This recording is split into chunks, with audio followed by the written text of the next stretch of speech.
Halo teman-teman. Nah, di tangan saya sudah ada Astrok Tour 9100. Asli ini raket enak banget. Kalian mau tahu seperti apa enaknya? Simak videonya sampai selesai.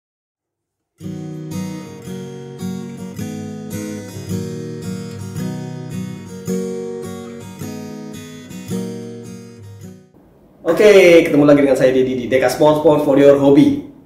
Kali ini saya akan review raket dari Yonex, yaitu Astrok Tour 9100. Nah, ini ada saudaranya Astrok Tour 8500. Nah, di video kali ini kita akan bahas spesifikasinya, tampilannya, serta performance di lapangan. Seperti apa feels-nya saat dipakai di lapangan, kita langsung bahas. Nah, sebelum ke detail tentang raket ini, saya pengen aja kalian bahas dulu tentang marketing strateginya. Jadi, seri Tour ini apa sih? Nah, kalau kita lihat marketing strateginya Yonex, dia itu akan ngeluarin raket yang flagshipnya yang dipakai atlet pro. Itu biasanya di belakangnya ada identitas, yaitu identifikasinya adalah tulisan pro, atau biasanya kosong aja gitu. Kayak dulu 88D, sekarang jadi 88D Pro, atau 99 Pro, dulu 99 aja, Astrok 99. Nah, kemudian di bawahnya itu dia ngeluarin seri Tour. Seri Tour itu adalah seri yang made in Japan, tetapi harganya lebih terjangkau dan biasanya spesifikasinya disesuaikan dengan pemain level pemula atau intermediate yang bukan pemain profesional ya. Jadi biasanya shaftnya itu dibuat medium. Kalau biasanya Astrox yang dipakai atau Voltric yang dipakai oleh atlet pro itu stiff, kaku, maka biasanya dibuat medium. Kemudian balance point-nya juga diturunkan. Kalau biasanya di atas 300 head heavy banget, ini head heavy-nya agak diturunin.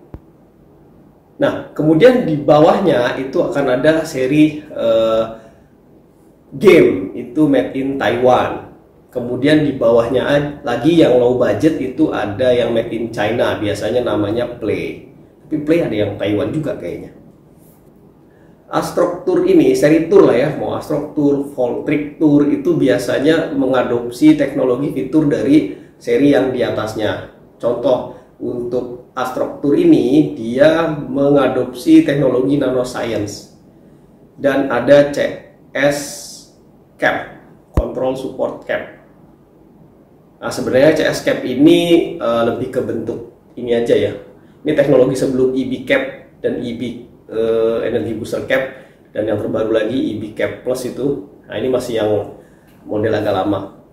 Oh ya, raket ini juga keluarnya sebenarnya udah lumayan lama ya, mungkin 2021 ya, sekitar 2021. Jadi sebenarnya udah banyak yang review juga.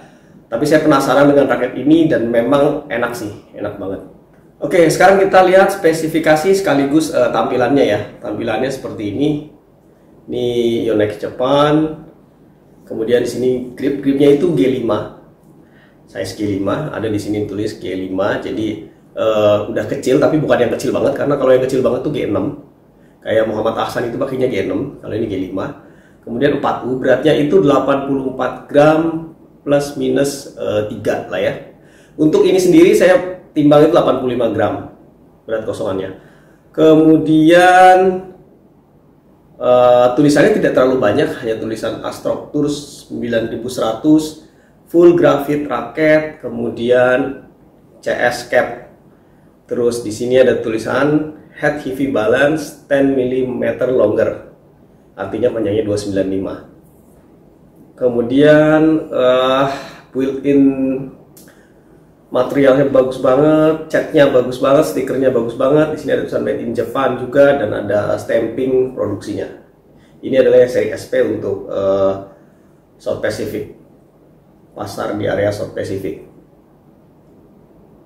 Ya, made in Japan, Yonex itu memang luar biasa. Kalau kalian lihat video-videonya, kalau kalian mau penasaran, lihat deh di YouTube bagaimana pabrik Yonex di Jepang itu membuat raket atau shuttlecock.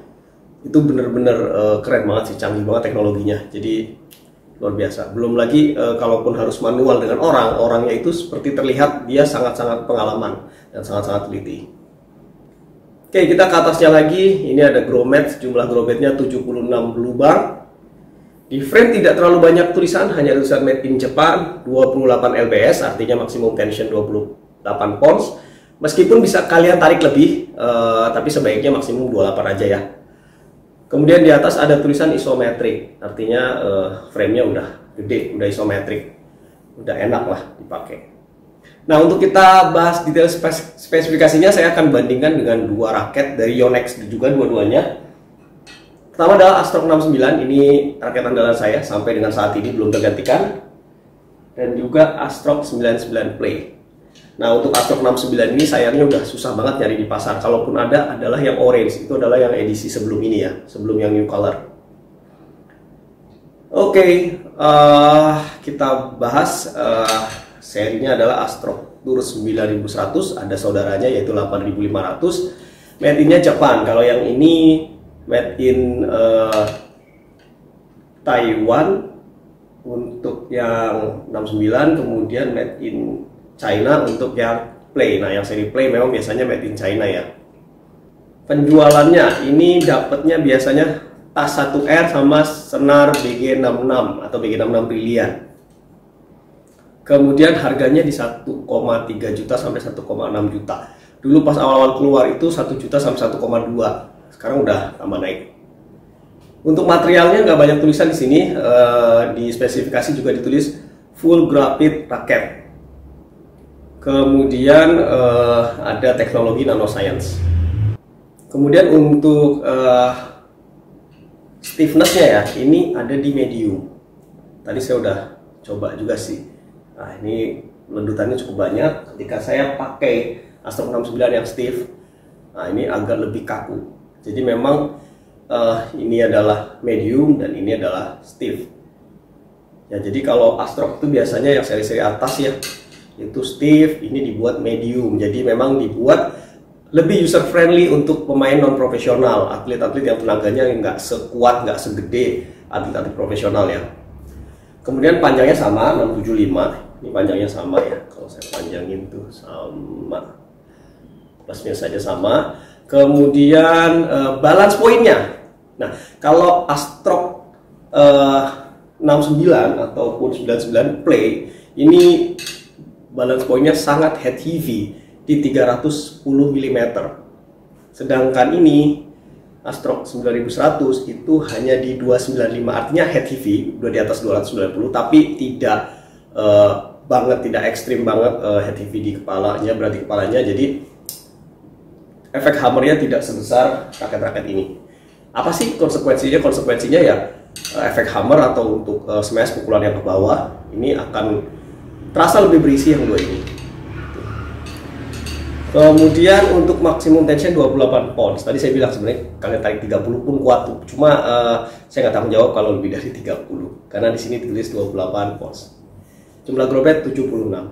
So, jadi yang benar-benar membedakan itu adalah di balance point sama stiffness atau kekakuannya. Sementara untuk desainnya, kalau dibandingin 69, Astrock 69, maka Astrock Tours 9100 ini desain frame-nya kurang lebih sama, size-nya sama, kemudian shaft-nya juga diameternya sama 7 mm. Cap-nya aja dari sedikit beda. Ini yang made in Taiwan ada seperti dua tanda panah. Sementara ini biasa rata, tapi ini dua-duanya udah CS cap ya, udah control support cap. Nah, kalau dibandingin sama Play ini emang unik ya, beda lah. Bedanya jelas di frame-nya, desainnya udah beda karena grommet-nya ini khusus dia continuous grommet di bagian sini. Di bagian sini continuous grommet. Sedangkan yang lain sih relatif sama. Cap-nya ini lebih terasa lebih enak dipegang untuk yang Astrock Tours 9100. Kalau ini agak licin materialnya dan chamfernya lebih enakan yang ini sih. Oke, setelah ke spesifikasi, sekarang kita mau bahas feels performance dari raket ini. Tapi disclaimer ya, jadi ini adalah penilaian versi saya. Setiap orang punya feels berbeda-beda. Apalagi kalau level permainannya beda. Saya pemain pemula, otodidak, bukan pemain profesional. Saya mainnya juga nggak jago-jago amat. Semoga dengan saya nggak jago-jago amat, saya bisa mewakili teman-teman yang lagi nyari raket nih, yang subscribe di channel ini. Kalian kurang lebih mainnya sama. Kalau kalian mau lihat saya mainnya seperti apa, bisa dilihat di video-video di channel ini, juga ada beberapa video saya main ya. Oke, sekarang kita ke tampilannya. Jadi kalau tampilannya tadi, built-in quality dari Yonex Jepang luar biasa. Jadi cacat produknya itu sangat kecil. Kalau ada yang bilang, oh made in Jepang benturan kok, patah dibandingin made in China, itu bukan karena production proses, tapi lebih karena memang desainnya seperti itu. Misalnya pemilihan materialnya. Kalau yang material biasa seperti ini terus ketemunya sama yang tungsten, benturan, kalah ya wajar. Nah, jadi bukan karena quality atas proses produksinya, tapi melainkan memang desainnya. Nah, ini cakep banget sih, rapi banget, bagus ya, very good, very good. Cuma kalau ngomong desainnya nggak sekeren-keren yang dipakai raket-raket flagship. Ini tulisannya gini ya, simple aja. Jadi very good. Kemudian untuk smash juga ini very good, enak banget buat smash, enak banget deh buat smash, enak banget. Nah, kalau kita bandingin sama Astrock 69, ini akan beda case. Astrock 69 ini saya pernah kasih nilai excellent. Kenapa? Karena ini stiff. Buat pemain yang powernya cukup kuat, ini raket stiff akan sangat enak buat smash, akan lebih berisi, akan lebih keluar powernya, jadi seperti efek hammernya juga lebih kerasa. Sedangkan kalau untuk pemain yang tenaganya kurang kuat, pasti akan menyiksa kalau pakai yang stiff, keluar apa ya, berat, akan terasa kok berat banget nih, ampang banget gitu ya. Jadi memang sedikit berbeda untuk penilaiannya, makanya yang ini saya kasih excellent, ini masih di very good. Nah, hebatnya yang Astrock 69 ini karena dia udah pakai nanomesh neo, jadi walaupun stiff tapi tetap dapat power lecutan dari si shaftnya. Oke, kemudian untuk lob, untuk main lob back to back, termasuk yang back to backnya kita taruh sambil dikontrol arahnya, dapat banget, enak banget, very good, very good. Kemudian untuk drive nggak ada masalah, apalagi dengan balance point yang tidak terlalu heavy, dengan balance point 295 medium shaft, untuk main drive-drivean enak banget ini. Kemudian untuk kontrol, tidak ada isu tentang kontrol pakai raket ini untuk membawa bola, kontrol bola-bola kencang ataupun bola-bola net, drop shot, enak banget, no issue, very good. Kemudian untuk defense, lagi-lagi dengan nanoscience-nya, kemudian shaft dan balance point yang pas banget buat pemain-pemain pemula atau intermediate. Untuk defense enak banget, respon kita masih dapat, kemudian lecutannya juga dapat, tidak terasa terlalu berat, jadi enak, pas. Oke, kita ke chapter terakhir, yaitu kesimpulan dan rekomendasi. Jadi untuk kesimpulan, raket ini nyaman banget dipakai, semua tipe pukulan enak banget, very good. Kemudian teknologi nanoscience dan juga materialnya, kemudian built-in quality-nya juga bagus banget. Jadi enak banget lah buat kalian-kalian yang tidak spesifik maunya raket yang hard hitter, jadi lebih ke all around tapi juga dapat smash-nya. Ini oke banget. Rekomendasi dari raket ini adalah untuk pemain pemula dan intermediate yang tipe bermainnya bisa tipe power, hard hitter tapi nggak yang nyari raket kaku ya. Tipe smash oke, all around pun masih oke. Jadi bisa untuk tipe power maupun all around. Nah, kelemahan dari raket ini tuh sebenarnya ada satu, yaitu harganya yang relatif mahal. Harga di angka di atas 1 juta, yang dimana kalau kita bicara pemula itu biasanya budgetnya di level 500.000, 600.000-an. Jadi ini memang agak kurang terjangkau di harganya, ini yang agak mahal sedikit. Nah, opsi raket lain yang bisa dijadikan pilihan dengan harga yang jauh lebih terjangkau itu ada, salah satunya ini yang murah banget, Velet Galaxy Flare 10 atau Aeroma 10. Itu bisa jadi alternatif, harganya jauh lebih murah, cuma memang built-in quality-nya ya, ini sekitar berapa bulan saya pakai ini? 4 bulan atau 5 bulan, luar biasa, banyak banget lukanya. memang kekuatan kelemahan di catnya ya wajar lah ya, harganya juga 400 ribuan aja. Jadi wajar kalau built-in quality-nya tidak sebagus Yonex tadi. Kemudian opsi yang kedua, kalian bisa pakai turbo charging Z. Yang seri boost boleh, yang seri combat juga oke. Itu harganya juga lebih murah lah dibanding ini yang harganya di atas 1 juta, 1,3 sampai 1,6. Oke, buat yang belum subscribe, jangan lupa subscribe. Klik juga tombol loncengnya biar kalau ada video upload langsung di notifikasi kalian muncul dan bisa kalian langsung tonton. Performance raket itu pengaruhnya palingan 10% dari performance permainan kalian, yang 90%-nya di orangnya sendiri.